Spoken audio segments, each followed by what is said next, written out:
विधि मंत्री doctor B R. Ambedkar ने सभा में संविधान के प्रारूप को रखा। उन्होंने सभा के कार्यकलापों में बढ़ चढ़कर हिस्सा लिया। उन्हें अपनी तर्कसंगत एवं प्रभावशाली दलीलों के लिए जाना जाता था। उन्हें भारत के संविधान के पिता के रूप में पहचाना जाता है। इस महान लेखक, संविधान विशेषज्ञ, अनुसूचित जातियों का निर्विवाद नेता और भारत के संविधान के प्रमुख शिल्पकार को आधुनिक मनु की संज्ञा भी दी जाती है। संविधान का प्रवर्तन 26 नवंबर 1949 को नागरिकता, चुनाव, परिवर्तनशील नियम और छोटे शीर्षकों से जुड़े कुछ प्रावधान अनुच्छेद 5, 6, 7, 8, 9, 60, 324, 366, 367, 379, 380, 388, 391, 392, 393 स्वतः ही लागू हो गए। संविधान के बाकी जो शेष प्रावधान थे वो 26 जनवरी 1950 को लागू हुए। कुछ प्रावधान 26 नवंबर 1949 को लागू हो गए। बाकी जो शेष बचे हुए थे वो 26 नवंबर एक साल बाद 1950 को लागू हुए।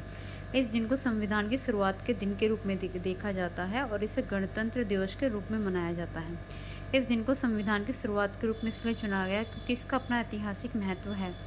इसी दिन 1930 में भारतीय राष्ट्रीय कांग्रेस के लाहौर अधिवेशन में पारित हुए संकल्प के आधार पर पूर्ण स्वराज दिवस मनाया गया था। संविधान की शुरुआत के साथ ही भारतीय स्वतंत्रता अधिनियम 1947, भारतीय शासन अधिनियम 1935 को समाप्त कर दिया गया। हालांकि abolition of Privi council jurisdiction act 1949 लागू रहा। संविधान सभा की आलोचना। कुछ आलोचकों ने विभिन्न आधारों पर संविधान की आलोचना भी की है। उसके लिए ये आधार दिए गए हैं। यह प्रतिनिधि निकाय नहीं थी। आलोचकों ने दलील दी कि संविधान सभा प्रतिनिधि सभा नहीं थी क्योंकि इसके सदस्यों का चुनाव भारत के लोगों द्वारा वयस्क मताधिकार के आधार पर नहीं हुआ था। संप्रभुता का अभाव। आलोचकों का कहना है कि संविधान सभा एक संप्रभु निकाय नहीं थी क्योंकि इसका जो निर्माण है ब्रिटिश सरकार के प्रस्तावों के आधार पर हुआ और यह भी कहा जाता है कि संविधान सभा अपनी बैठकों से पहले ब्रिटिश सरकार से इजाज़त लेती थी। समय की बर्बादी।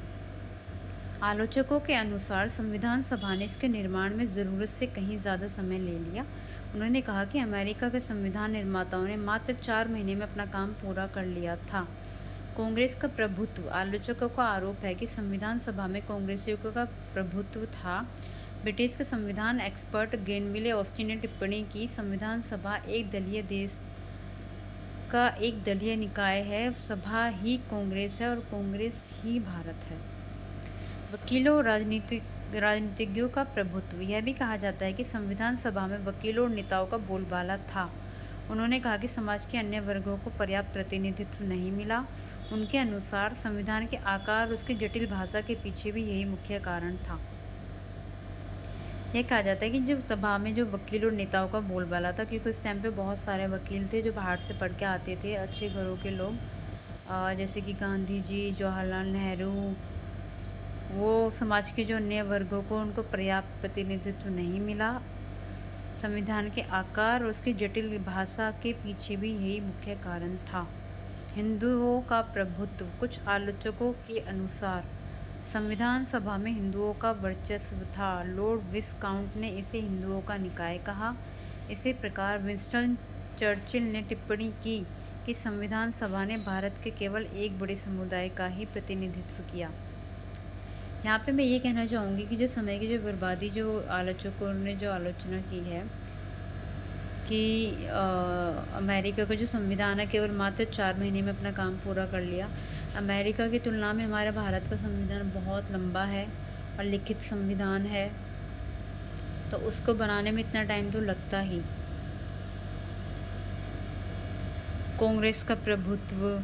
प्रतिनिधि निकाय नहीं थी, मतलब कि इस वयस्क मताधिकार के आधार पर नहीं हुआ था, जो लोग जिन्होंने मिलकर संविधान बनाया था। और वकीलों राजनीतिज्ञों का प्रभुत्व। हिंदुओं का प्रभुत्व।